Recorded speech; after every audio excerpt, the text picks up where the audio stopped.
মা হিসেবে আমি কেমন? একটু ভালো হওয়া সম্ভব না। ছেলে হিসেবে আমি কেমন? ভালোই। বাস। পাপা মেয়ে হিসাবে আমি কেমন? খুব একটা ভালো নাম্বার মনে হয় পাবো না। আর নানা হিসেবে আমি কেমন? খুবই ভালো, একদম আদর্শ বলে না। হ্যাঁ, সন্ধ্যা হলে বাসায় ঢুকতেই হতো। আপনাদের বেলায় বোধহয় সেটা প্রযোজ্য ছিল। তো আপনি ছেলে মেয়ে, এই মেয়ের ব্যাপারে বা নাতনির ব্যাপারে সেটা কি প্রযোজ্য আছে? সেটা তো এখন টিচাররা নিয়ে গেছে। আর যখন নিজেই সন্তানের বাবা হয়েছি বা নানা হয়েছি, এখন বুঝি বাবা মায়ের ভালোবাসার মতো নিঃস্বার্থ কিছু এই পৃথিবীতে নেই। আর অনেক কিছু বলিনি, অনেক কথা বলাও হয়নি, কিন্তু আজ বলতে চাই, আপনি ছায়া হয়ে থেকেছেন, পথ হয়ে থেকেছেন, মা হয়ে থেকেছেন। আর আমি হয়তো সবসময় সেই ছেলে হয়ে থাকতে পারিনি, যার জন্য আপনি সারা রাত জেগে স্বপ্ন দেখেছিলেন। আজ এত বছর পরে শুধু বলতে চাই, আপনার ছেলেটা হয়তো কাজের ব্যস্ততায় সবসময়ই পাশে ছিল না, খবরও নিতে পারিনি, তবু একটা দিনও যায় না যেদিন আপনাকে মনে পড়ে না, যতটা বলা হয়নি কখনো। তবে আজ আমি বলতে চাই, আমি আপনাকে অনেক ভালোবাসি।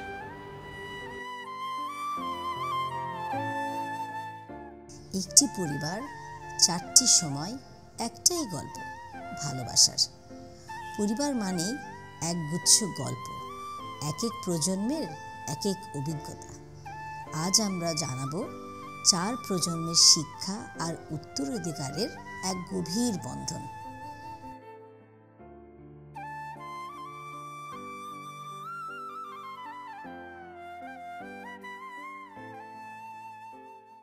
আমাদের গল্প অনুষ্ঠানে সবাইকে শুভেচ্ছা ও স্বাগত। আমাদের গল্প অনুষ্ঠানে আজ আমরা খুব মজার একটা জায়গায় এসেছি, একটা বিশেষ জায়গায়, বিশেষ অতিথি দ্বয়দের মাঝে আছি এবং সেখানে বিশেষ অতিথি হচ্ছে আমার পাশে, সে হচ্ছে গুলবাহার আন্টি। এবং সবচেয়ে মজার বিষয়, একই বাড়িতে আমরা যেরকম ওয়ান স্টপ মল পাই, এখানে ওয়ান স্টপে আমরা 4টা জেনারেশনকে পাচ্ছি। এবং তার পাশে আছে সিরাজ ভাই, পাশে আছে সামিয়া ওনার মেয়ে, আর সামিয়ার পাশে আছে আলিনা। এরা 4টা জেনারেশন একই বাসায় আজকালকার 2025 সালে এই যুগে 4টা প্রজন্ম একসাথে পাওয়া আমার কাছে মনে হচ্ছে আসলে দুর্লভ। আমরা দেরি না করে আমরা চলে যাই আন্টি গুলবাহার আপনার কাছে। আপনি কেমন আছেন? উনি কিন্তু ওনার শৈশবকালটা এই পাড়াতে বনানী ডিওএইচএসি কেটেছে এবং ওনার বয়স কিন্তু কেউ বুঝতে পারছে না, এত ইয়াং লাগছে, একদম এভারগ্রিন। সে কিন্তু 90+। তো এখানে কুর্মিটলা গল্ফ ক্লাব আছে, ওখানে হাঁটতেন না সকালে? হ্যাঁ, আপনি কি তার আগের গল্ফ ক্লাবটা দেখেছিলেন যেখানে মাঠই ছিল না, দেওয়াল ছিল না, মাঠ আর মাঠ? অনেক পুরনো, যাওয়াই খোলাই ছিল, মানে 6 নম্বর রোডটা খোলাই ছিল, বাড়িই ছিল না, দেওয়াল ছিল না। আচ্ছা, আপনি বলেন তো, আপনি তো ছেলে এবং নাতনি আবার পুতি, 3 জনই আপনার এখানে আছে, তো এদের ছোটবেলাটা কেমন ছিল? কেমন, মানে কিছু যদি ছোটবেলাটা বলেন। আমারটা বলো, আমার ছোটবেলাটা বলো। নিম্মির ছোটবেলাটা বলেন, মনে আছে? ছোটবেলা তো ভালোই আছে। এখন দুষ্ট হয়ে গেছে তাহলে? না বলেছে, আবার দুষ্টু হই নাই। ছোটবেলা রাখতাম, দাদা দাদির সাথেই ঘুমাতাম আন্টি আমি। আচ্ছা আচ্ছা, দাদা দাদির সাথেই থাকতাম সব সময়, আমি তো বড়। আচ্ছা আচ্ছা, তো ওইটা বলো, তুমি যে আমাকে খাওয়াতা। আপনি খাওয়াতেন, আপনি রান্না করতেন কখনো? রান্না করতে পারি। কি কি রান্না করতেন?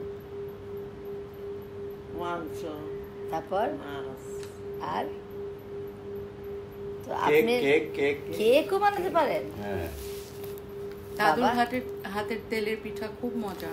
আচ্ছা, ওই সবাই একটা ওই টাইম ছিল একটা তেলের পিঠা বানাতো, যে চাল দিয়ে, চালের গুঁড়ি দিয়ে, বিশেষ করে এখন আমরা যেটা দোসা বলি, হ্যাঁ, এটা তো ওনার একদম খুবই প্রিয়। এটা তো চাল দিয়ে বানানো, যেটা ওই যে চাপটি, চাপটি, হ্যাঁ হ্যাঁ হ্যাঁ, এটা উনি খুব ভালো বানায়। আচ্ছা, ওইটাকে আমার দাদু ওটাকে দাদু বলে চাপটি, ওটা দাদুরটা একদম ওয়ার্ল্ড ফেমাস। ও বাবা, এত ভালো। মানুষরা তো অনেক কিছুই মানে এই দেখেন আপনার গল্প ওনারা জানছে, ওনারা শুনছে।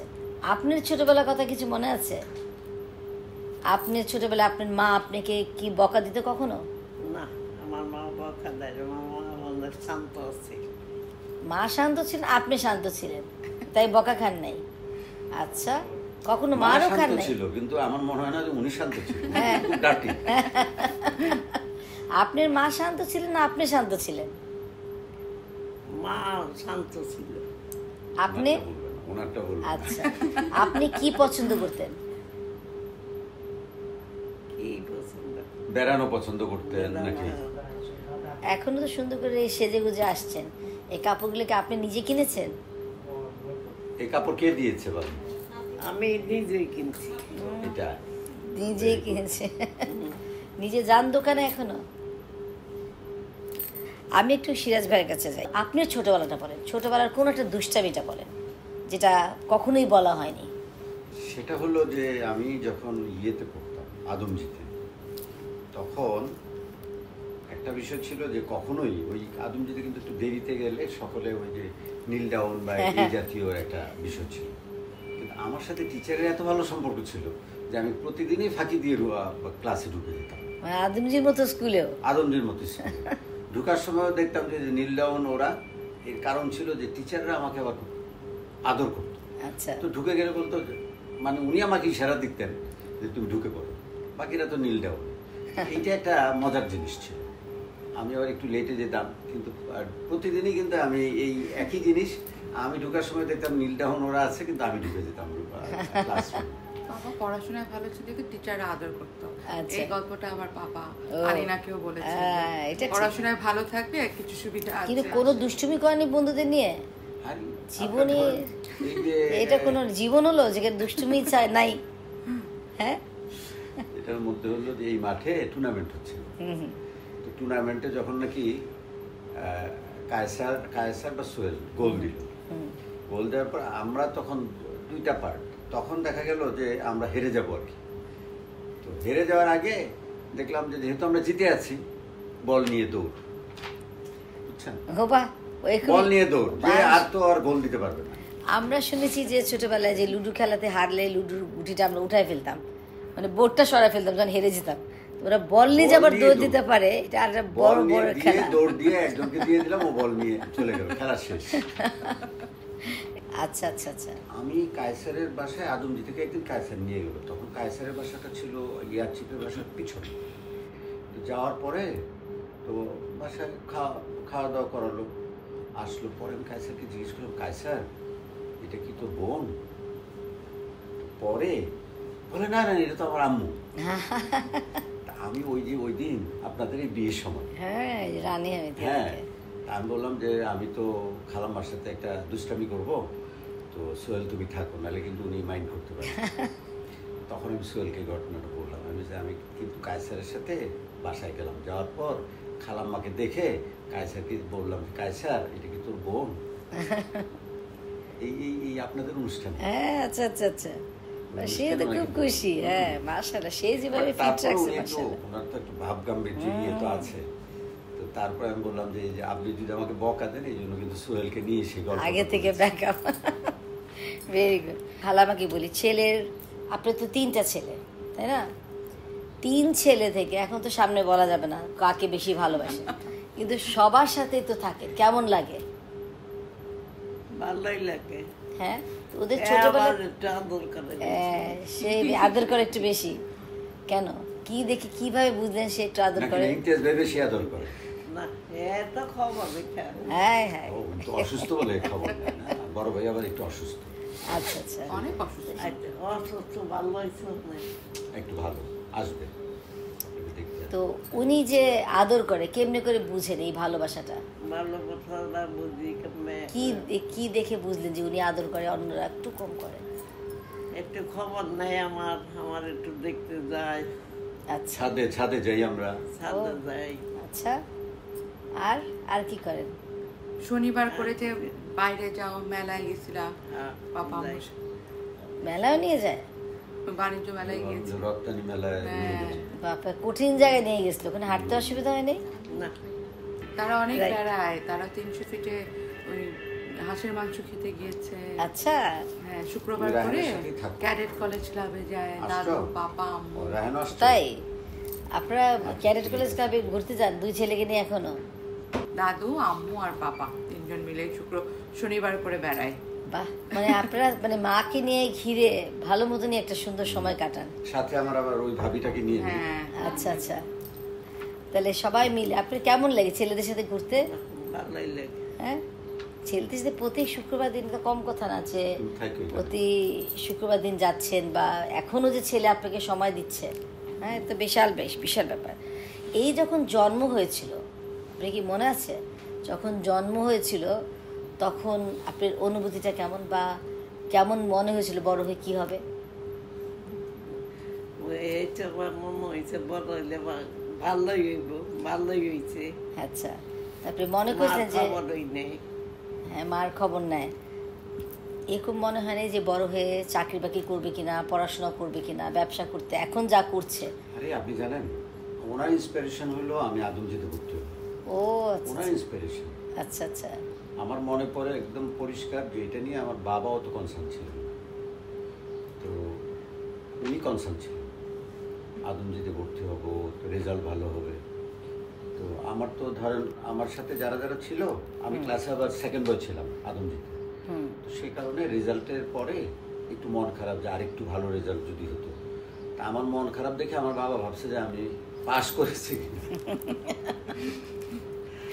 বাট মা খুব কনফিডেন্ট ছিলেন যে যে pass না করবে। কি বলো তুমি, ও তো ভালো রেজাল্ট হয়তো কোনো কারণে একটু আরো হয়তো ভালো এক্সপেক্ট করছে। ফার্স্টের জায়গায় সেকেন্ড। ও আচ্ছা আচ্ছা, মানে এই হলো, মানে ছেলেকে নিয়ে অন্য ছেলেরও কি একই রকম পড়াশোনা ভালো ছিল নাকি শুধু সে? অন্যরাও কি ভালো ছিল লেখাপড়ায়? সবাই ভালো আছে। সবাই ভালো, এখন আবার একটু জেনারেল হয়ে গেছে। বলেন তো সবচেয়ে কি জিনিসটা ওনার সবচেয়ে পছন্দ? আপনি যে বললেন আমি ভালো, কোন অভ্যাসটা আপনার এই ছেলের ভালো লাগে? আমার জয় দিকে করে দেখে আমাদের, হ্যাঁ, আমাদের একটু দেখতে যায়। দেখতে যায়, এটা আরেকটা কি অভ্যাস যে ঘুরায়? আপনিও তো নিজে একটা ব্যক্তি, আপনার মায়ের কি কি জিনিস আপনি মানে কখনো ভুলতে পারবেন না, ভালো লাগে এটা মায়ের দিক থেকে? মায়ের এটা হলো যে উনি সারা জীবনই কনস্ট্রাকটিভ, মানে আমাদের সমস্ত ডেভেলপমেন্টের সাথে কিন্তু উনি কেন জানি সমস্ত ডেভেলপমেন্টের সাথে ওনার ইয়ে ছিল, সম্পৃক্ততা। এখানে এইখানে বাড়ি করা, ডিসিশনগুলো ইজি হয়েছে আপনাদের নেওয়া? না না, উনি বরঞ্চ আমি এক সময় চিন্তা করেছি যে ঠিক আছে বড় ওই যে একটা বড় ফ্ল্যাট ইয়ে, উনি বললো যে না বাড়ি হইতো এইটা। তারপরে যখন পড়াশোনার বেলায় ওনার একটা ইন্সপিরেশন ছিল, বিজনেসে ওনার একটা ইন্সপিরেশন ছিল, তারপর আমার ওই যে ওই কর্মকাণ্ডে, সোশ্যাল কর্মকাণ্ডে, সেখানে উনি যথেষ্ট সাপোর্ট দিতেন, লোকজন আসতো লোকজনকে। বাট ওনার একটা জিনিস হলো উনি খুব সাহসী। এখন হয়তো একটু অসুস্থতার কারণে হয়ে গেছে কয়েকদিন আগে। অ্যাম্বিশিয়াস ছিল বাবাদের ব্যাপারে অনেক। মানে ছেলেদেরকে মানুষ করবে। হ্যাঁ, ওনার ইন্সপিরেশনটা আমার একদম প্রত্যেকটা স্টেপ, পড়াশোনা ভালো স্কুলে যাব, তারপরে ভালো ইয়ে করা, মানে বিজনেসটাও তো ধরেন আমাদের ইন্ডাস্ট্রি যেগুলি আছে, এখন উনি বলে যে তুমি আবার কোন এই বিজনেসটা কি বাবার ছিল? না, আপনারাই বিজনেসটা শুরু করেছেন? বাবার ইন্ডাস্ট্রি ছিল না, বাবার ট্রেডিং ছিল। আচ্ছা আচ্ছা, বাবা ট্রেডিং এ ছিল, আমাদের সময় এসে আমরা ইন্ডাস্ট্রিতে গেলাম। যেমন উনি আমাকে পরশু দিনও জিজ্ঞেস করলেন যে তুমি আবার ওই আরেকটার কাজ ধরছো কিনা। আচ্ছা, মানে এখনো এগুলো মনে করা দেয়? উনি মনে করেন। আচ্ছা আচ্ছা, মাঝখানে একটু অসুস্থ হয়ে যাওয়ার কারণে পরে আমি আবার একটু ওই যে এখন যাতে মেমোরিটা একটু আবার একটু ফিরে আসে, মাঝখানে একটু হয়ে গেছিলেন বেশি, দুর্বল হয়ে গেছিলেন। আচ্ছা আচ্ছা আচ্ছা, তাও তো মার্শাল্লাহ অনেক স্ট্রং আছে এখনো স্টিল। আমি অবাক হয়ে যাচ্ছি যে এরকম, মানে আমি ভাবিনি, আমি একটু ইমাজিন করছিলাম যদি ছবি না দেখতাম তো আরোই হয়তো বা খারাপ মনে করতাম। হ্যাঁ, একটু ছবি দেখে তখন আমি একটু অবাক হয়েছি যে বেশ মানে স্ট্রং লেগেছে। মানে আমি যে 80+ সাথেই মিশি তাদেরই তো আমি দেখি যে খুবই খারাপ অবস্থা, অনেকেরই অনেক খারাপ অবস্থা। তো নিয়মিত প্রায় রেগুলার হাঁটতে যেতেন কিন্তু। যে গল্প সবসময় শুনি যে হাঁটার উপর ওষুধ নাই, এত দেখি আসলেই যে হাঁটার উপরে যে ওষুধ নাই তার একটা প্রমাণ এটা। আর আমার দাদু কিন্তু অনেক অ্যাম্বিশিয়াস, মানে দাদু যে পাপা যেটা বললো, দাদু অনেক ব্রেভ এবং অনেক অ্যাম্বিশিয়াস, মানে আচ্ছা, নিচে নিচে নামবে না, খালি উপরের দিকে চিন্তা করবে। ওই জিনিসটা কিন্তু দাদু জীবনী সব শক্তি আছে সময় বলে বোধহয় উনি এখনো পর্যন্ত মানে ঠিক। ধরেন Self esteem আছে। কেনাকাটা বা সুন্দর করে থাকা, আচ্ছা, থাকা বা ওনার গহনা কেনা, এগুলো কে কে উনি নিজেই যায়? উনি অনেক সময় যায় বা সে বলে দেয়। পছন্দ করে, ওদেরকে বলে দেয়। হ্যাঁ, আচ্ছা আচ্ছা আবার এগুলি গিফট করাটাও উনি পছন্দ করেন। আচ্ছা, এর মধ্যে থেকে কাকে কাকে যেন কি কি গিফট আবার এর মধ্যে দিয়েছে। বাহ, ভালোই তো। মানে সেটা এত সুন্দর সুন্দর আংটি পরেছে ডায়মন্ড, আমি দেখছি হাতে। এবং এখনো কোনো দাওয়াত থাকলে দাদু কিন্তু আমাদের আগে রেডি হয়, আচ্ছা। রেডি হয়ে আমাদেরকে তারা দেয় যে এখনো রেডি হওনি, আচ্ছা, মানে এরকম। এবং টাইমের খুব বেলায় আপনি conscious। ধরেন বলে আসবো যে কালকে কিন্তু ওই সময় বা ওই সময় আসেন, সবার আগে ঠিক টাইমের অন্তত 5 মিনিট আগে উনি রেডি। বাহ, 2 ঘন্টা আগে। খুব ভালো, মাশাআল্লাহ, খুব ভালো। আপনার এই চাবির আঁচলে বেঁধে রাখা, আগে তো আঁচলে বা এখন অন্যায় বেঁধেছেন, এইটা কবে থেকে অভ্যাস? সেটা আগেকার দিনে ছিলই না, এটা কেন? এটা অনেকে আমি আম্মাও করতো, আমার আম্মাও করতো, এটা সারা জীবনের অভ্যাস। এটা অভ্যাস, এটা মানে ইজি বোধহয় নাকি? আমরা যখন ব্যাগ নিয়ে এবং ঘুরতাম আমাদেরকেও বলে তোমাদের চাবিটা তো আমাদের হাতে নাই কেন? এই জন্য আমাদের হারাও বেশি, খুঁজে বেড়া চাবি ঘোরা খোঁজ একটা পার্ট। চাবি কোথায়? তো চাবি কেন সাথে রাখো না? হ্যাঁ, তারপরে চুরির সাথে সেফটি পিন লাগা রাখতো কেন সেগুলো জানি না কারণ, বাট এই চাবিটা আপনি লাগিয়েছেন না, বাহ কি সুন্দর চুরি পড়েছে, দাদু বাপরে, কিন্তু খুব শৌখিন। অনেক শৌখিন, তাই তো দেখছি কি সুন্দর চুরিও পড়েছেন। এই চাবিটা মনে করেন এটা কি, এটা একটা আগেকার দিনের, আমি যেটা দেখি আগেকার দিনের খুব কমন একটা প্র্যাকটিস, আঁচলেই লাগাতে দেখেছি আমি, তো আম্মাকে সেরকম দেখি নাই। কিন্তু এই যে আটকায় রাখা, দেখো আমরা চাবি কত খুঁজি, এটা কই চাবি খোঁজার একটা পর্ব থাকে, কিন্তু এই যে পুরনো কিছু জিনিস কিন্তু আমাদের এখনো ধরে রাখা উচিত মনে হয় যে ইজি হবে যে সব কিছু যদি এভাবে রেখে দিই। আরেকটা জিনিস এখন একটু আমি আসি সিরাজ ভাইয়ের কাছ থেকে, আপনি তো শুনলেন, মার সম্বন্ধে শুনলেন, আরও শুনবো। মেয়ে, আপনার মেয়ে কয়জন ছেলে মেয়ে? আমার 2 মেয়ে 1 ছেলে। 2 মেয়ে 1 ছেলে, তো এই হলো সবচেয়ে বড় মেয়ে। বড় মেয়ে, যেহেতু আমরা বড় মেয়েকেই পেয়েছি, যখন মেয়ে হয়েছে আপনার অনুভূতিটা কী ছিল? তারপর আস্তে আস্তে যখন বাড়ে, তার ভবিষ্যৎ নিয়ে কী চিন্তা করেছে, স্বপ্নটা কী ছিল, এবং যে স্বপ্ন দেখেছেন তার সাথে কিরকম মিল? আমার বাবা দেখেছিল যে ও ডাক্তার হবে, আচ্ছা, ছিল আমার বাবার বাবা ওকে খুব ইয়ে করতো, আচ্ছা, নাতনি হিসেবে। আর আমার ভাইদের ছেলে মেয়ের মধ্যে ওই বড় ছিল, এই জন্য ও সকলেরই বেশি আদরে ছিল। বরঞ্চ আমি নানান কাজে ব্যস্ত থাকার কারণে আমার থেকে বেশি আবার ছিল আমার মায়ের সাথে ওর। হ্যাঁ, এটাই হয়, সেটাই হয়। বা নিজের ছোটবেলা, এখন আপনি আমরা এত ব্যস্ত ছিলাম, আমরা ওই যে বলে না যে সকালে দেখে যেতাম, হ্যাঁ এতটুকু আমরা এইরকম দেখিনি, এইরকমই দেখি। রাইট। কিন্তু পাপা বিজি থাকলেও পাপা কিন্তু প্যারেন্টস মিটিং পাপা অ্যাটেন্ড করতো। তারপরে ধরেন টেস্ট হলো, কি মার্কস পেলাম, ওটা কিন্তু পাপা, ইভেন আমি যখন ইউনিভার্সিটিতেও পড়ি, ধরেন ইউনিভার্সিটি গ্রেডসটা তো উপরে লেখা থাকে এ আছে, এর উপরে কিছু ছিল, পাপা আবার উল্টা পাশে যে লেখা থাকে ওটার এক্সপ্লেনেশনটা ওটাও চেক করতো। আচ্ছা আচ্ছা, তো বিজি থাকতো, বাট আমাদের একাডেমিক্সগুলা স্পেশালি একাডেমিক্স অ্যান্ড বিহেভিয়ার, এইগুলো আসলে ছেলেদের মধ্যেই থাকে, মানে এতটুকু কাজ মনে হয় এটা, আর বাইরের কাজই, বহির্মুখী কাজ বেশিরভাগ। আজকাল তো মেয়েরাও বাইরে বের হয়, ছেলেরাও বাইরে বের হয়। তো আপনি মেয়েকে দিয়ে স্বপ্ন ছিল ডাক্তার হলো না, মানে আপনার চেয়ে বেশি আপনার বাবার। তো আপনারা তখন কাজের, এটা তাই হয়, নিজের যৌবনে একটা বাচ্চা হলে বেশিরভাগ ছেলেরা কিন্তু নিজের বাচ্চাকে ওভাবে দেখে না, এতটুকু দেখে বেশিরভাগই, মানে এইভাবে দেখে না। মানে বেড়ে ওঠার গল্প শুনলে দেখা যাবে আপনি নাতনির জন্য যতটুকু দেখেছেন, আপনি মেয়েকেও বোধহয় ওভাবে দেখেন নাই, হ্যাঁ, তাই না? মানে ভালো থাকে, নাতনির সাথে রিলেশন ভালো না, মানে নাতনির সাথে আপনার রিলেশনটা কেমন একটু বলেন দেখি। ওকে তো আমি যেটা বলি যে ও তো আমি রিলেশনটা হলো যে আমি ওকে, ও আসবে আমার, ওরাও কিন্তু আমার খোঁজ খবর নেয়, যেটা আমার মেয়েরা অনেক সময় নানান কারণ মিলে হয় না, নাতনিরা বরঞ্চ খোঁজ খবর নেয়।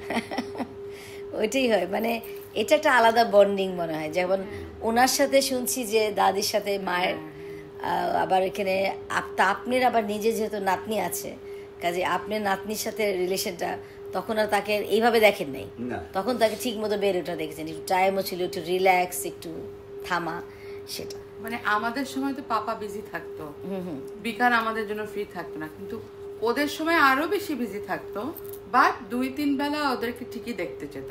তখন বিকালও থাকতো পাপার কাছে ওকে দেখতে যাওয়ার জন্য। আম্মু একদিন কমপ্লেন করছিল যে আমরা 3 ভাই বোন বড় হলাম, পাপা কখনো আমাদেরকে ফিডার টাচ করতে হয়নি, আম্মুই খাইয়েছে।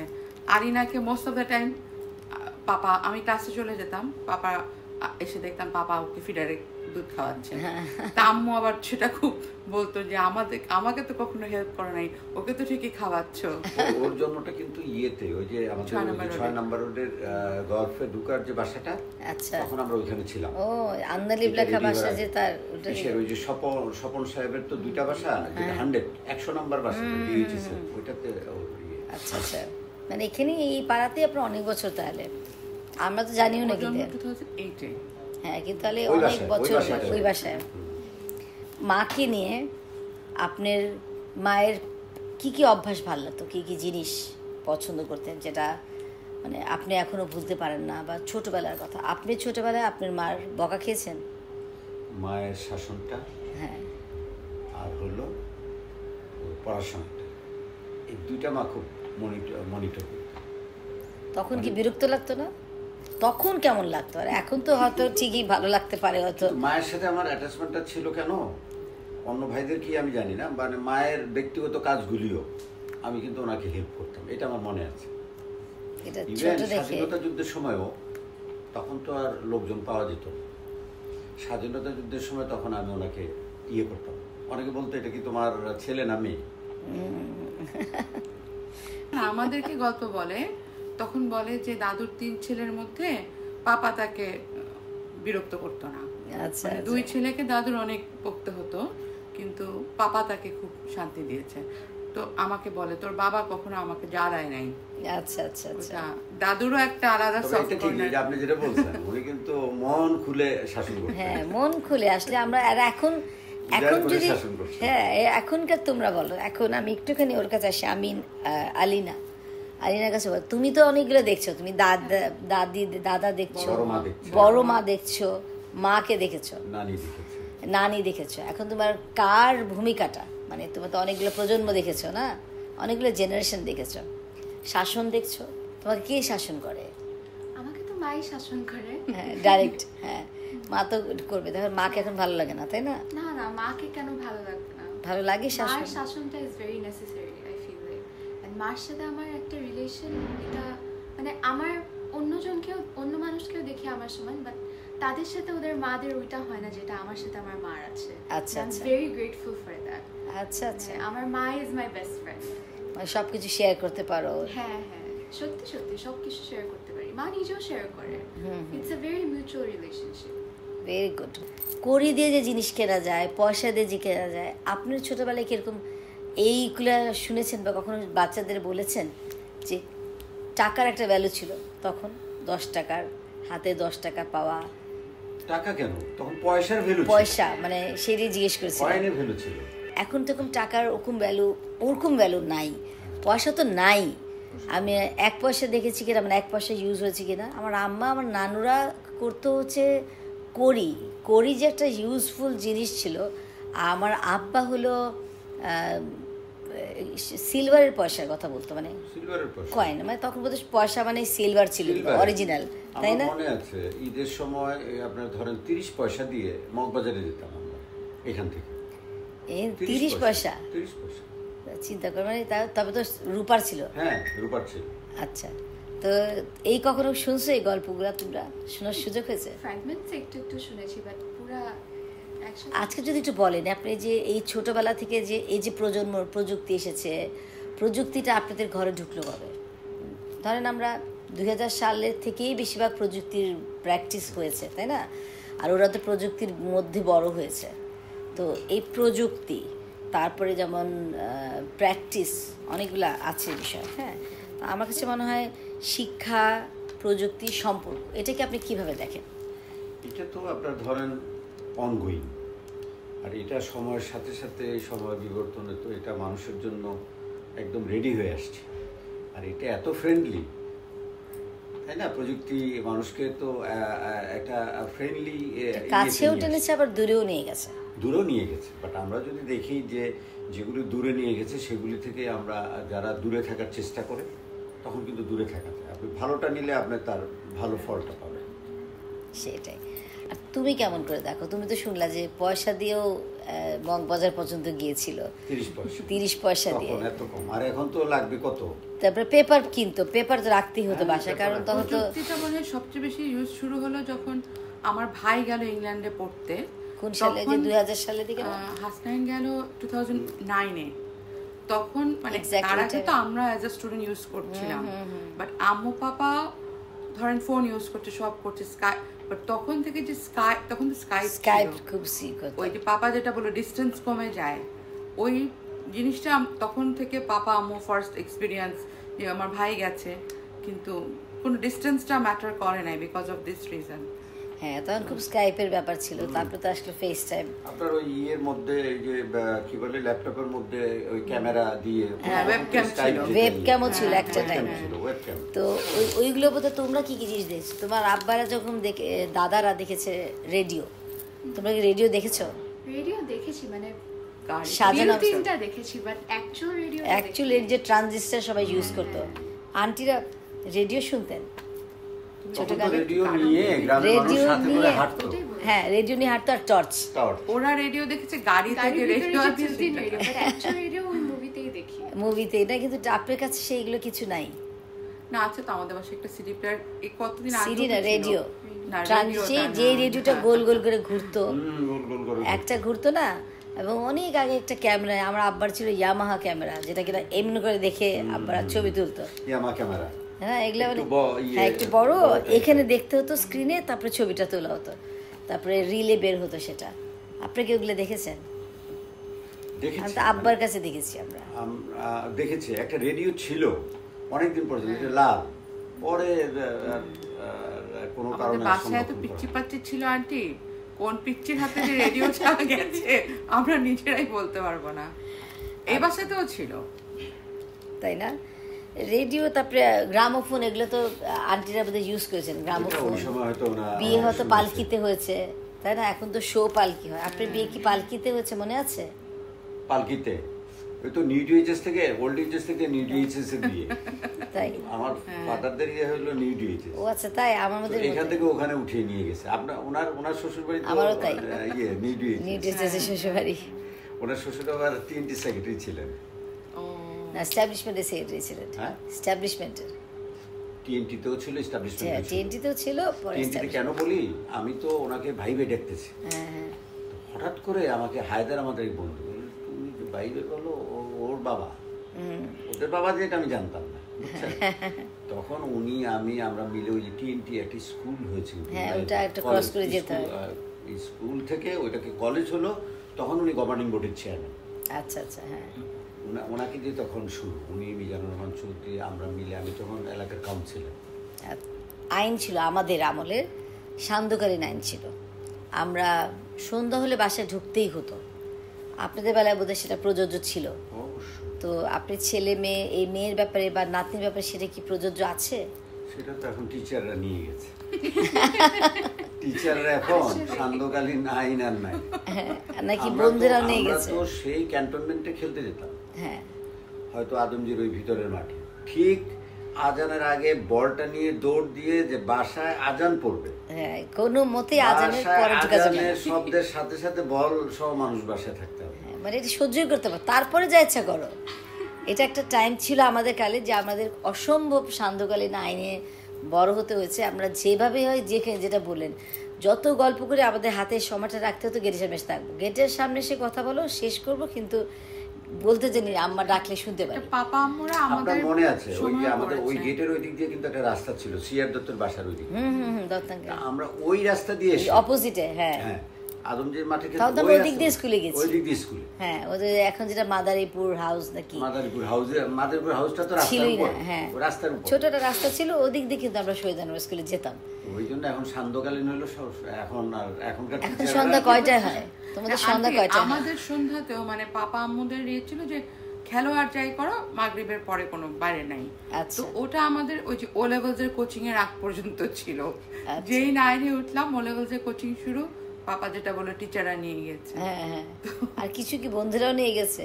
না আন্টি, সন্ধ্যার পরে কোনো মানে এগুলো ছিল না। কোচিং যাচ্ছ ঠিক আছে। আচ্ছা আচ্ছা। এই যে মা হিসেবে কেমন লাগছে? মেয়ের কয়টা ভালো অভ্যাস যেটা মনে হয় যে খুব ভালো লাগে, প্রাউড ফিল করো? কথা শুনে আন্টি, কথা শুনে, অ্যান্ড মানে ও যেরকম অনেক মানে অনেক পেশেন্ট, ধৈর্য।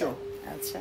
ধৈর্য। আর আমার ওকে কখনো এখনো পর্যন্ত শি 17, বাট আমার ওকে কখনো একটা কথা 2 বার বলতে হয়নি যে মানে, আর এমন কিছু কখনো বলতে হয়নি যে যেটা আমি পছন্দ করছি না ও সেটা বুঝে। কারণ ও তো একটা ইয়েতে বড় হচ্ছে, ও আমার দাদির ইয়ে দেখছে, আমার বাবা মাকে দেখছে, আম্মু পাপা তো ধরেন ওর ফ্রেন্ড, তো মানে এরকম ও তো সব দেখছে সবাইকে। তো যেহেতু ফ্যামিলির একটা বড় বন্ডিং আছে, তো এরকম কখনো কোনো সিচুয়েশন হয়নি যে আমাকে 2 বার বলতে হলো। খালি একটু খাওয়ার কথাটা বলতে হয়, এটা ছাড়া ওকে মানে খাওয়ার কথা বলতে হয় কনসিয়াসনেসের জন্য নিশ্চয়ই, আর একটু ফিটনেস, একটু খাও। আর হ্যাঁ। একটু খাও। না খাওয়ার অভ্যাসটা এটা একটু এই জেনারেশনে সবার একটু ফিটনেস থাকার জন্যই আসলে হয়তোবা বলা। হ্যাঁ, আপনার কথা তো আর ইন্সপিরেশন। এই আপুর মতো ওইটা নিয়ে ধরেন হয়তো অনেক জোরজার করে বলেছি, তখন আচ্ছা আমি একটু আসছি, একটু আপনের কাছে যাই, যত দুঃখ কষ্ট সব আম্মুর কাছে এসে তখন বলবে যে আম্মা দেখো আমাকে এরকম খাওয়া নিয়ে জোর করছে সেই। আর কি জিনিস আছে তোমার আমার মানে আপনি বলেন ওদের কোন জিনিস, আপনার মেয়ের কোন ভালো কিছু অভ্যাস যে ভালো লাগে? ও তো মানে যেটা হলো যে বড় মেয়ে হিসেবে আমাদের একটু খোঁজ খবর রাখে, স্বাস্থ্যের খোঁজ খবর রাখে। আর মেয়েগুলিকে সে মানে আমি যেটা বলবো যে মেয়েগুলো মাশাআল্লাহ পড়ুয়া, রেজাল্টও ভালো করছে, এটার ক্রেডিট তো নিঃসন্দেহে ও। বুঝছেন, এটা তো নির্ভর করে বাচ্চাদের রেজাল্টটা। মানে এখনো কি আপনি মনে করেন বাচ্চাদের রেজাল্টই ইম্পর্টেন্ট?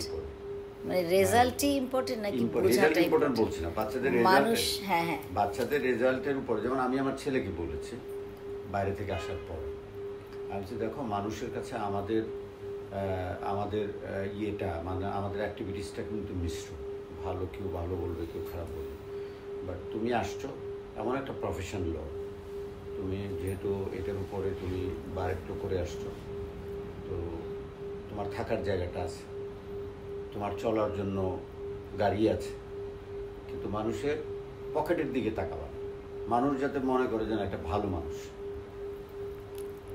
এইটাই তোমার কাছ থেকে আমার চাওয়া। খুব ভালো। আচ্ছা, তুমি তো অনেক কিছু দেখো নাই, এরপরও তুমি তো থাকছো জয়েন্ট ফ্যামিলিতে। মানে অনেকবার শুনেছো না যে জয়েন্ট ফ্যামিলিতে থাকা অনেকে বলে কমপ্লিকেটেড, অনেকে তো বলে না এতগুলো সবার সাথে মিলায় চলা। এইখানে তোমার কাছে কেমন লাগে? এখানে তো বেড়ে উঠেছো তুমি জয়েন্ট ফ্যামিলিতেই, তো তুমি তোমার ফ্রেন্ডদের কাছে শুনো না যে এ থাকে ও থাকে, তাই না? তোমার কেমন লাগে? আমার কাছে সবসময় মনে হচ্ছে যে আমার ফ্যামিলি পুরোপুরি ডিফারেন্ট। মানে আমাকে কোনো জায়গায় কখনো আমার নিজেকে চেঞ্জ করে কোনো কথা বলতে হয়নি।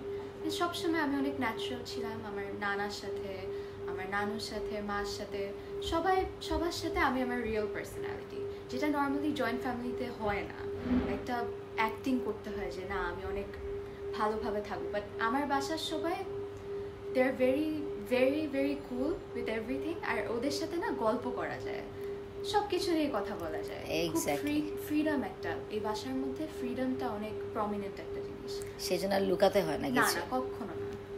খুব ভালো। ইনফ্যাক্ট ওকে ফোন দেওয়ার কথা কিন্তু আমাকে পাপাই বলেছে, আমার ফ্রেন্ড তুমি এখনো ওকে ফোন দাও নাই? মানে মানে মানে যেটা এই যে একসাথে থাকার জিনিসটা তো ধরুন আপনারা এনজয় করতেছেন, হ্যাঁ হ্যাঁ, আপনাদের বাসায় ভাই বোনরা সকলে একসাথে, এটা আমরা এনজয় করছি এখানে। বিশেষ করে এটা কোভিডে আমরা যেটা দেখলাম, হ্যাঁ কোভিডে তো আরো বেশি বেড়ে গেছিল। কোভিড আমাদেরকে সবাইকে খুব একত্র করেছে। কোভিডের সময় তো আমরা আবার পাড়াতো তো ভাই এই সবাইকে যাদেরকে চিনতাম না ছাদে যে সবাইকে চিনলাম, সবাই ছাদে একসাথে একটা কনসার্ন থাকতো যে ওই ভাইটা ওই জায়গায়, বোনটা ওই জায়গায়, তাকে করতে যেতে হবে। আপনাদের তো কোভিড তো শুধু বাসাকেই একত্র করে নেই, কোভিড কিন্তু আমাদেরকে পাড়াকেও একত্র করেছে। এই এবং মানে কি বলবো, আমরা যেরকম ছাদে যে যার খবর শুনতাম এই 2টা মাস, স্পেশালি লকডাউন, মানে আমার কাছে হ্যাঁ কি অবস্থা, ব্যবসা কেমন চলছে, এগুলো জীবনেও যেখানে জিজ্ঞেস করে নেই, গার্মেন্টস কবে খুলবে, ভালো মন্দ, তারপরে আরেক ছাদে যে গল্প করা, মানে এবং ছাদে অনেক অ্যাক্টিভিটি দেখা, তো ফুটবল খেলছে, এগুলো খেলছে। তারপরে তো আপনারা বোধহয় নতুন করলেন না ওই যে ব্যাডমিন্টন কোর্টটা, আগে তো মাথায় আসে নাই। না, ওই হাসনাইন আসার পরে এটা হলো। হ্যাঁ, কিন্তু আগে তো হতো না যদি না কোভিড আসার পরে এই ব্যাডমিন্টন কোর্টটা স্টার্ট হয়ে ছাদে। আর আপনার ছাদের মধ্যে ধরেন একটা এক্সট্রা অ্যাট্রাকশন করে করা। আমার ছাদে কোভিডেই হলো, কারণ কোভিডে আমার মনে হলো বসে থাকা যাবে না, কিছু একটা আনকমন কিছু করি, তো রান্না বাড়া চলতে থাকে, একটা ঘর। আর একটা মজার কথা মনে পড়লো, ও এরকম স্কুল ভ্যাকেশনের সময় এসে বলতো যে মাম্মি সবাই এতদিন পর পর নানা বাড়ি যায়, আমার ফ্রেন্ডদেরকে পুরো ইয়ার ওয়েট করতে হয়, বাট সবাই আমার সাথে জেলাস যে আমি কত ব্লেসড যে আমি চাইলেই একটা লিফট প্রেস করলেই নানা বাড়িতে চলে যাই। আর আম্মু যেরকম ধরেন একটা কমেন্ট করবে, তা আম্মু আবার অনেক সময় হয় না গ্লিচ হচ্ছে, আম্মু এই তাড়াতাড়ি আলিনাকে একটু ফোনটা দাও তো, খুব দরকার। তারপরে ওকে ডাকলো, হ্যাঁ, তারপরে পাপা যেরকম যেটাই নাইস দেখে পাপা আগে ওকে একটা হোয়াটসঅ্যাপ করে, মানে এটা হওয়াতে হয়েছে কি টেকনোলজির সাথে যে একটা প্রবলেম, এটা এখানে আর হয় নাই। আবার দেখা যাচ্ছে যে এমনও হয়েছে যে মেয়ের সাথে শেয়ার করাতে আরাম নাই, নাতনির সাথে শেয়ার করাটা বেটার। হ্যাঁ হ্যাঁ, মানে পাপা আম্মু তো যা শাসন আমাদেরকে করেছে, ওদেরকে তো কোনোদিন কিছুই বলে নাই, মানে ওদের সাথে একদম ফ্রেন্ড। আমি বলি যে আমাদের বেলায় তো এত ইজি গোয়িং ছিল না, একটা ফোন পেতে আমাদেরকে কত বলতে হয়েছে, কান্নাকাটি করে একটা ফোন পেতে হচ্ছিল, ওদের একেবারে এখনো ফোন দেওয়া নাই। এটা কেমন লাগে, মানে এই ফিলিংসটা কেমন লাগে? আপনি নিজেই, আপনার মা বেঁচে আছে, আপনার নাতিরা আছে সামনে, মানে তাও তিনটা, আমি যতটুকু জানি নাকি আরো আছে, 3 নাতি। তো এতগুলা অল্প বয়সে এই যে লাইফটাকে ভোগ করছেন, তো কেমন লাগে, ফিলিংসটা কেমন? এটা যদি বলতে হয় প্রথমে শুকর করতে উপরালা, আলহামদুলিল্লাহ যে এই বয়সে মা এখনো পর্যন্ত সুস্থ আছেন, ওনার একটু প্রেশার আছে বা ডায়াবেটিক আক্রান্ত হন নাই, তো সকলকে নিয়ে যে একসাথে আছে। তারপর ধরেন নেইবার হিসাবে আপনার তো চমৎকার বোনের মতো, এই সব মিলে আসলেই কিন্তু এটাকে এনজয় করেন। আসলে আমাদের আসলে গল্প প্রচুর, এত গল্প করে আসলেই শেষ করা যাবে না। তারপরও আমি লাস্টে সবাইকে একটু মানে উদ্দেশ্য করে একটু বলবো যে আপনারা আজকালকার জমানায়, আমি বললাম না আমি এখন 2025-এ বসে আছি, এমন না যে আমরা 60s-এ বসে বসে এই গল্পটা করছি। এই 2025-এও এমন একটা বাসা থাকতে পারে যেখানে সবার মধ্যে একটা রিলেশন ভালো, সবার মধ্যে লেখাপড়াটাকে ইম্পর্টেন্স দেওয়া হচ্ছে। অফকোর্স এটা অনেকে দিয়ে থাকে, আবার অনেকে দেয় না, অনেকের ছেলে মেয়ে বকাটে হয়ে যায়, এই যে এটাই বললাম বকাটে হয়ে যায়, এই যে আদর্শটা হতে হবে, এটা আমাদেরকে একদম ছোটবেলা থেকেই, যে ইভেন আমরা কিন্তু মেয়েদের সাথে আমরা যখন ছোট ছিলাম কি হলো না হলে আম্মুকে বলতে হতো, তো উই ওয়্যার নেভার অ্যালাউড যে তুমি একটা মেয়েকে যে বকাবকি করবা, এটা কিন্তু আমাদের মানে যে একটা মানে বাসার যে কি বলবো, মানে বাসার যে নিয়ম কানুন সবকিছু কিন্তু এটা ঠিক যে একজনের ম্যানেজমেন্টেই চলছে অফকোর্স, কারণ উনি যদি এটা না অ্যালাউ করতো, উনি যদি নিজেই বাইরে থাকতো বা বেশি একদম টাইম না দিত আর কাজে টাইম দেয়, এটা যে আন্ডারস্ট্যান্ডিং করা সব কিছু তো কম্প্রোমাইজ, তাই না? না আন্টি ওইটাই বললাম যে পাপা বিজি ছিল, but he would look after our studies. এখনও কিন্তু যে ধরেন আলিনা ক্লাস করছে, যে বাসায় এসছে, ওর যে এস চলছে, পাপা আম্মু কিন্তু জানে, এক্সাম শেষ হলে কিন্তু ঠিকই জিজ্ঞেস করছে। ইভেন আমার দাদুও কিন্তু আমার বাসায় যায়, পরীক্ষা কেমন হলো ওদের, মানে এটা কিন্তু অনেক নাইস একটা জিনিস। মাশাআল্লাহ, রেজাল্টস তো সবার আগে নানাই দেখলো, তাই না? মানে মাকে না, মা তো আমার সাথে স্কুলেই ছিল, আচ্ছা, মা তো ফিজিক্যালি দেখেছে, বাট নানাকে সবার আগে কিন্তু পাঠানো হয়েছে। আপনার রেজাল্টটা কে দেখতো? আপনার দাদা যেরকম ও যেরকম বলছে, আমার রেজাল্টটা কেমন এটা আমার মা করতেন, মনিটর করতেন, দেখতেন যে রেজাল্টটা কেমন। তখন বোধহয় আপনি দাদাটা বেঁচে ছিলেন না কিছু না, আমার বাবা থাকলেও বাবা একটু ব্যস্ত ছিলেন, বাবা জানতো যে আমি ক্লাসে যেহেতু জানতো ক্লাসে সেই ধরেন ক্লাস 5 থেকেই ক্লাসে সেকেন্ড বা থার্ড এরকম, তো সেই কারণে বাবা জানতো যে ওদের ক্লাসে ভালোই করে, কিন্তু বাট এরপরে পড়াশোনা আরেকটু ভালো করা সেটা নিয়ে মার একটু মনিটরিং ছিল। যাই হোক, এখন আমার কাছে যেটা মনে হয়, আপনি এমন কিছু যদি কথা থাকে যেটা আপনি কখনো মেয়েকে আসলে বলা হয়নি, মেয়ে তো বললো যে আপনি নাতির সাথে বেশি কথা বলেন, যদি এখন সবার সামনে আমাদের সাথে হচ্ছে মা বাবা, বাট আমরা কিন্তু আন্টি যে কোনো জিনিস এসে ও যেরকম বললো আমাকে বলতে পারে, ধরেন যে একটা অনেক বড় ধরনের একটা অন্যায় করলাম তখনও পাপাকে এসে বলতে পারি। হ্যাঁ, কোশ্চেনটা হলো যে এমন সময় অনেক হয় না যে আমরা অনেক সময় হাজবেন্ড দেখেই বলি না আমি ভালোবাসি, কিন্তু ভালোবাসি হয়তো, তো এরকম অনেকে ছেলে মেয়েকে ডাইরেক্টলি কিছু বলা হয় না, যে মেয়েকে কখন কিছু বলেন, তো আজকে সেই সুযোগটা দিলাম, যদি বলা হতো আপনি কি বলবেন? মেয়ে আমার যেটা দেখে সেটা হলো যে কোথায় আমার একটু বেনিফিট হবে, ফিনান্সিয়াল বেনিফিটটা হবে, সেটার জন্য আমি কালকে না পরশু ওকে আবার একটু পরশুদিন অ্যাপ্রিসিয়েট করলাম। আচ্ছা আচ্ছা, খুব ভালো। আর যদি বলি মেয়েকে মার একমাত্র একটা কথা যে বলা হয়নি বাবাকে, সেটা একটু বলতে। পাপা তো মানে ইটস লাইক আমার পুরা ওয়ার্ল্ড রিভলভস অ্যারাউন্ড পাপা। আমি আম্মুর সাথে অনেক কিছু বলতে পারি না, বাট পাপার কাছে এসে বলি। আমি জানি যে আম্মুর কাছে বললে হয়তো আম্মু হয়তো নাও বুঝলো অনেক সময়, কিন্তু পাপা বুঝছেন। আচ্ছা, ইভেন বকা খাওয়ার কোনো কাজ করলেও আমি পাপাকে এসে জিনিসটা বলে দেই। হ্যাঁ হ্যাঁ, মানে বলতে হবে আর কি। ভালো। আপনি কি খালাম্মা কিছু বলবেন? বলেন তো। কষ্ট করে আসছে, গল্প করতেছে, ওনার তো অনেক নানান কাজে নিয়ে, হ্যাঁ বুঝতে পেরেছেন, কতটা ইন্টারাকশন করতে পারে। হ্যাঁ, তার সামনে মা আছে, মেয়ে আছে, নাতনি আছে, এই তিনজনের ব্যাপারে এমন কোনো ঘটনা আছে কিনা যে ঘটনাটা তার মনে হলে অনেক আনন্দ লাগে কিংবা অনেক দুঃখ লাগে? এটা আপনি এখন যেখানে যেমন অবস্থা আছেন, এখন আপনার সামনে মেয়ে আছে, মা আছে এবং নাতনি আছে, এমন কোনো ঘটনা আছে যেটা কিনা আপনার মনে হলে এখন কষ্ট হয় বা ভালোও লাগে, দুটার একটা, যে আপনি মনে করেন করা উচিত হয় নেই বা ভালো হয়েছিল? আমি একটু শাসন বেশি করি, তো এটা মাঝে মধ্যে মনে হয় যে একটু কম করলে ভালো হতো। কিন্তু শাসন তো করা মানে ভালো, আদরে তো বাদর হয়, শাসন করেছি দেখে না, তবুও একটা সার্টেন এইজ, যেমন যেদিন ওর জন্ম হবে, বুঝছেন, সেদিন আমি এবার একটা ধমক দিয়েছিলাম, ওইটা আমার মাঝে মধ্যে মনে হয় যে ওই সময় কথা ঠিক হয়নি। ও যেদিন জন্ম হবে, ও আচ্ছা, যখন ওর প্রেগনেন্ট বা বাচ্চা হবে, সকালের দিকে, এই ঘটনাটা আমার মনে হয় যে না ওই সময় বোধহয় আমার একটু, আমি নিজে ভুলে গেছি। মানে এটা তো যে করে তার কাছে মনে হয়। এবার তাহলে তুমি বলো দেখি, তোমার কোনো কিছু মনে আছে কিনা?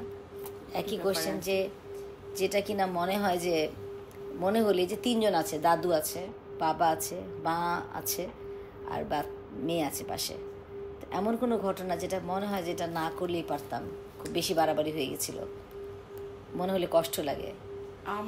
আমার যেরকম মনে হয় যে আমি যদি মানে আমার দাদা যেটা দেখেছিলেন যে আমি ডক্টর হব, পাপাও সেটাই চেত, যদি আমি আসলে সেটা করতাম সেটা ভালো হতো। সেটা এখন ওর ইচ্ছা আছে ফুলফিল করার, she wants to be a doctor, but I regret যে I could not fulfil this dream. এটা আমার কাছে সবসময় মনে হয় একটা কিছুটা, মানে একটা তো প্রত্যাশা থাকবে, আর তোমার তো এখন সে পূর্ণ করার কাজ এখন তোমার চাপে পড়ে গেল। বাট বেস্ট জিনিসটা হচ্ছে আমরা ওকে কেউ ফোর্স করি না, আমাকে কেউ কখনো ফোর্স করেনি। আমার যা অ্যাচিভমেন্ট ছিল সবসময় আমি নিজের ইচ্ছা করেছি, and they were always there to support me. মানে কখনো এরকম হয়নি তোমাকে এটা করতেই হবে, না হলে এটা হবে, না হলে ওটা হবে। তারা আমার হ্যাপিনেসে তারা হ্যাপি, অ্যান্ড আমার কোনো প্রবলেম হলে দে are always there for me. মানে কোনো চাপ কখনোই আমাকে কেউ দেয়নি। ডাক্তার হওয়ার ইচ্ছাটা অনেকের কিন্তু ফোর্স থাকে, বাট আমার কখনো ফোর্স ছিল না। আমাকে আরো জিজ্ঞেস করতে, তুমি কি ডাক্তার আসলেই হতে চাও, নাকি তোমার কি হতে চাও তুমি সেটা হও। আচ্ছা, এখন কি তুমি কি আসলে ডাক্তার হতে চাও? সত্যি ডাক্তার। আচ্ছা, শুনে নিলাম, কারণ এটা তো আবার মানে বুঝে ডিজায়ারটা কি আদৌ, হ্যাঁ, আবার লাস্ট মোমেন্টে আবার চেঞ্জ না হয়ে যায়। হ্যাঁ, সেটাই। আর বলেন, আপনি একটু বলেন, কিছু বলবেন ওনাকে? হ্যাঁ বলেন। আপনি বলেন, আপনি ছেলেকে যেটা চাচ্ছিলেন, ছেলেকে যে ছোটকালে মারতেন, শাসন করতাম। শাসন করতেন, সেজন্য কি দুঃখ হয় নাকি মনে হয় যে ঠিকই ছিল? আমার দাদু কিন্তু অনেক স্ট্রং, দাদু রিগ্রেট করবে না যেটা করেছে। যাই হোক, তাহলে আমরা যা করেছে ভালোই করেছে, যা করেছে ভালো করেছে। আমার ছেলে হিসেবে আমি কেমন? ভালোই। বাস। পেয়ে গেলে সার্টিফিকেট। সুন্দর অ্যানসার। আর নানা হিসেবে আমি কেমন? খুবই ভালো, একদম আদর্শ বলে না। হ্যাঁ, তো আমরা তো এটা তো মানে গল্পের মধ্যে অনেকবার পেয়ে গেছি, এবার একটু মানে ক্লিয়ারলি জানলাম। আচ্ছা, বাবা হিসেবে উনি কেমন? পাপা বেস্ট। হ্যাঁ, পাপা বেস্ট। মানে আগেও আমাদের কিরকম করে রাখতো, এখনো তাই। শুনবো সেজন্য আর আমি যাইনি, আমি জন্য ওর কাছে চলে গেছি। পাপা মেয়ে হিসাবে আমি কেমন? খুব একটা ভালো নাম্বার মনে হয় পাবো না। ভালো নাম্বার পেতে পেতে বড় মেয়ে তো সকলের অনুকরণীয়, সুতরাং ওরাও তো ওকেই ফলো করে ভালো হয়েছে। হ্যাঁ, একটা কি কোয়েশ্চেন, একটা না, মা হিসাবে আমি কেমন? এর চেয়ে ভালো হওয়া সম্ভব না। যাক, তো সবাই আমরা সার্টিফিকেট পেয়ে গেলাম, আর আন্টি বাহানায় আমরা আজকে এখানে আসতে পেরেছি। আমার আশা করব যে আমাদের শুধুমাত্র এইটার কারণ হবে না আসা যাওয়া করার, এটা হয়তো একটা মেলবন্ধন, এটা একটা স্টার্টিং। আমরা শুধু পাশে বাসায় থাকবো না, পাশে যাব, সবাই সবাইকে চিনবো। কারণ যদি আমরা কারো বাসায় না যাই, নিজের মধ্যেই এত সুন্দর পরিবার করি, তাহলে এই পরিবারের অন্য জিনিসগুলা কে শেয়ার করবে? মানে আমরাও তো জানতে চাবো যে অন্যরা কেমন আছে। গুড প্র্যাকটিস যেটা আপনাদের মধ্যে আছে, কীভাবে সুন্দর করে লিখেছে, এটা অনেকেরই জানা দরকার। সেজন্য আমি হয়তো এটাকে একটা ভিডিও বন্দি করে রাখছি, যেতে কিনা এই কনভারসেশনে যারা শুনছেন তারাও দেখেন যে এখান থেকে কোনটা নেওয়া যায় আর কোনটা করা যায়। অবশ্যই কমেন্ট থাকলে জানাবেন, এবং দর্শকদের উদ্দেশ্যে যদি কিছু বলার থাকে এই 3টা প্রজন্ম নিয়ে, 4টা প্রজন্ম নিয়ে, আজকালকার যুগ কেমন ছিল, বা এমন অনেকে কথা বলে আগে কি সুন্দর দিন কাটাইতাম, এরকম যদি কথা থাকে, কিছু কি ডিসস্যাটিসফ্যাকশন আছে আপনার মধ্যে? আমি আগেও একবার বলেছি, তারপর আমি বলবো যেটা এই সময়ে এখন এত ট্রাফিক, এত মানে নানান সামাজিক সমস্যা, নানান প্রতিকূলতা, তারপর একটু পরিবর্তিত সময়, তার মধ্যেও আমরা সকলে একসাথে আছি বা সকলে ভালো আছি। এটা আমাদের একটা মানে আমি বলবো যে এটা একটা স্বস্তি, এবং আল্লাহর উপরে, উপরওয়ালার উপরে, এটাই আমাদের মানে কি বলবো, ওনার কাছে কৃতজ্ঞ। তোমার কি মনে হয় আজকালকার প্রজন্মদের কাছে যারা দেখছে অনেক লেভেলের, কিন্তু আমরা চাই, আমরা অনেকটা দেশের উপরে অনেক শান্তি অশান্তি, রিস্কি অনেক কিছু তো চলছে এখন এই মুহূর্তে, তো সেই হিসাবে পুরা নিজেরা তো ভালো আছে আলহামদুলিল্লাহ, এরপরও আগে যেভাবে ঘোরাঘুরি করতো, আগের চেয়ে তো এখন ছেলে মেয়েকে বাইরে পাঠাতে 10 বার চিন্তা করতে হয় না? ইভেন আমিও এখন কিন্তু 10 বার চিন্তা করে বের হই কোথাও গেলে। তো সেটা সম্বন্ধে একটু বলতে। আন্টি, আমার কাছে যেটা মনে হয়, বিকজ আমরা সবাই একসাথে থাকি, it's one of the biggest blessings. And also এটা কিন্তু স্ট্রংও ফিল করি আমি। ধরেন আমার চোখে একটা কিছু পড়লো না, ওদের আম্মু পাপার চোখে পড়বে, বা আমার চাচাদের চোখে পড়বে, বা আমার দাদির চোখে পড়বে, মানে ওদেরকে বাসায় রেখে কোথাও যেতে I never had to worry যে they will be taken care of. আর যেহেতু সবাই আমরা একসাথে আছি, এটা আসলে অনেক বড় একটা স্ট্রং একটা ফিলিং ক্রিয়েট করে যে I am always well protected. এবং এই যে আজকালকার সবাই যে আলাদা আলাদা থাকতে চায়, হ্যাঁ, এটার জন্য কিন্তু ফ্যামিলি ভ্যালিউজে অনেক প্রবলেম হয়, যেটা কিন্তু আলহামদুলিল্লাহ আমি আমার বাচ্চাদের ব্যাপারে এটা ফেস করিনি, বিকজ ওরা বড়োদেরকে দেখছে, they know how to respect, বড় মার সাথে কী করতে হবে, নানা নানির সাথে কী করতে হবে। তো এই জিনিসটা কিন্তু শিখতে পারাটা অনেক বড় একটা ব্যাপার। তো এটা, বা ভাই বোনদের সাথে, কাজিনদের সাথে, এই জিনিসটা ওরা খুব ভালো একটা ফ্যামিলি ওরিয়েন্টেড সিচুয়েশনে বড় হওয়াতে এটা ওরা সুন্দর করে শিখে যাচ্ছে। আমাদের যারা দর্শক তাদের উদ্দেশ্যে কিছু বলা, যে এরকম মানে কি করা উচিত বা কোনটা আসলে ভালো, আমার কাছে মনে হয় যে এই যে আমাদের এখনের যে সবাই নিউক্লিয়েটেড ফ্যামিলিতে বড় হচ্ছে, এটার অনেক প্রোজ অ্যান্ড কনস আছে। অনেক সময় বাচ্চারা শুধুমাত্র ডিভাইস অ্যাডিক্টেড হয়ে যায়, because they don't have anyone to talk to. তো এই দিকটা থেকে একসাথে থাকলে মানে এটা অনেক বড় একটা ব্লেসিং। অনেক সময় অনেক বাচ্চারা লেটে কথাও বলে, সেটা কিন্তু আমাদের এখানে কিন্তু হয়নি। আমার ভাইয়ের যে বাচ্চা 2 বছর প্লাস, সেও সব কথা বলে। সো সুন্দর একটা ফ্যামিলি ভ্যালুজে বড় হয়।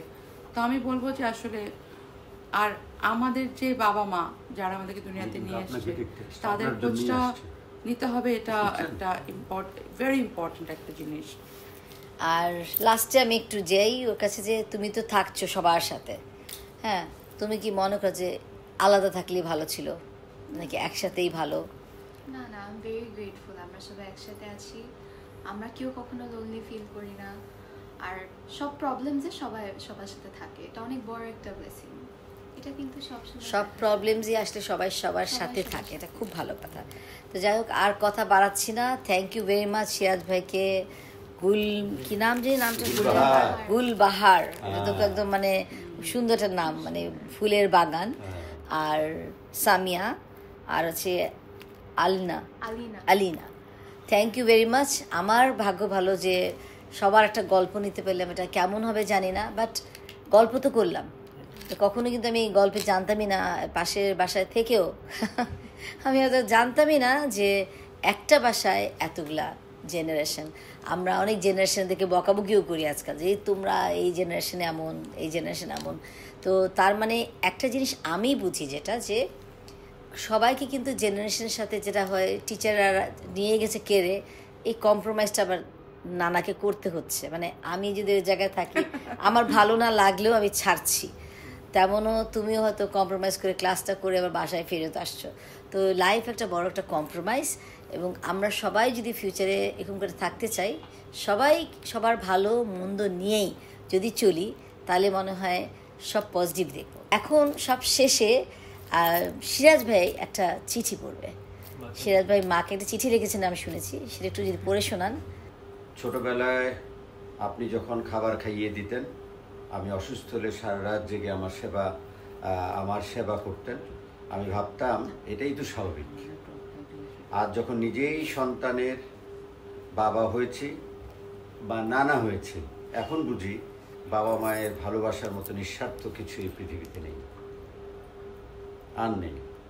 আর অনেক কিছু বলিনি, অনেক কথা বলাও হয়নি, কিন্তু আজ বলতে চাই, আপনি ছায়া হয়ে থেকেছেন, পথ হয়ে থেকেছেন, মা হয়ে থেকেছেন।